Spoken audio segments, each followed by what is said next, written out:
Perceraian bukanlah sesuatu yang asing dalam masyarakat Indonesia.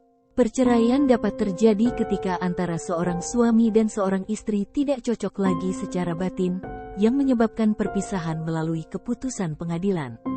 Dalam hukum perkawinan yang berlaku di Indonesia, tidak ada yang melarang perceraian jika memang tidak dapat dihindari dan perceraian harus dilakukan dengan baik di sidang pengadilan. Menurut pasal 199 KUH Perdata, perkawinan dapat dibubarkan dengan alasan 1. Kematian. 2. Suami atau istri tidak hadir selama 10 tahun, diikuti dengan perkawinan baru. 3. Keputusan hakim setelah pisah meja dan ranjang serta pendaftaran catatan sipil. 4. Perceraian berdasarkan pasal 209 KUH Perdata. Dasar-dasar yang dapat menyebabkan perceraian hanyalah zina, meninggalkan tempat tinggal dengan niat buruk, dihukum penjara 5 tahun atau hukuman yang lebih berat setelah perkawinan, pencederaan berat atau penganiayaan yang dilakukan oleh salah satu suami atau istri kepada yang lain sehingga membahayakan keselamatan jiwa atau menyebabkan luka berbahaya.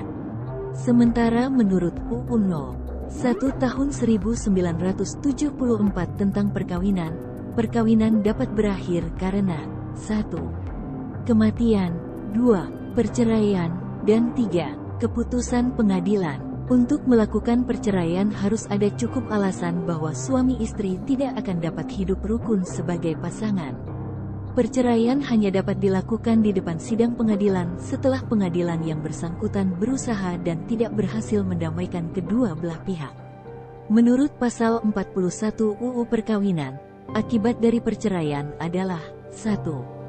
Baik ibu maupun bapak masih berkewajiban untuk memelihara dan mendidik anak-anak mereka, sesuai dengan kepentingan anak. Jika terjadi perselisihan tentang penguasaan anak, pengadilan akan memberikan keputusannya.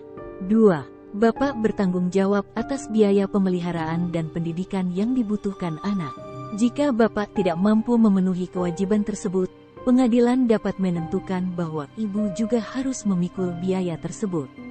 3. Pengadilan dapat mewajibkan bekas suami untuk memberikan biaya penghidupan dan/atau menentukan kewajiban lain bagi bekas istri.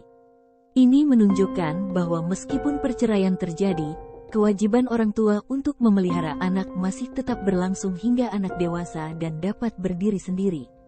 Hal ini didasarkan pada pasal 45 UU Perkawinan, yang menyatakan bahwa kedua orang tua harus memelihara dan mendidik anak-anak mereka sampai anak tersebut menikah atau dapat berdiri sendiri, meskipun perkawinan antara kedua orang tua telah putus. Selain itu, UU No. 23 Tahun 2002 tentang perlindungan anak yang diubah dengan UU No. 35 Tahun 2014 juga menyatakan bahwa hak anak adalah bagian dari hak asasi manusia yang harus dijamin, dilindungi, dan dipenuhi oleh orang tua, keluarga, masyarakat, negara, pemerintah, dan pemerintah daerah. Orang tua berkewajiban dan bertanggung jawab untuk 1. Mengasuh, memelihara, mendidik, dan melindungi anak. 2. Menumbuh kembangkan anak sesuai dengan kemampuan, bakat, dan minatnya. 3.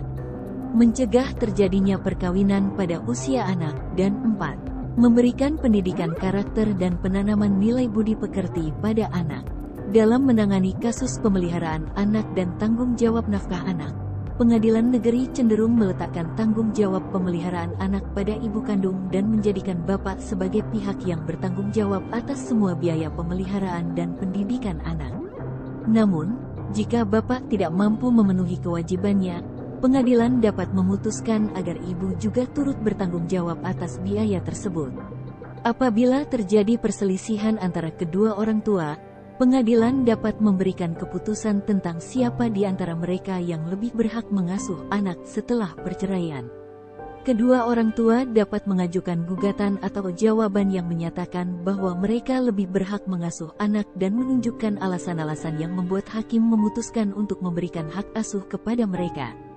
Namun, keputusan yang dikeluarkan oleh pengadilan negeri pasti akan didasarkan pada apakah anak akan memperoleh jaminan kehidupan sosial dan kesejahteraan yang lebih baik jika dipelihara oleh ibu atau bapak.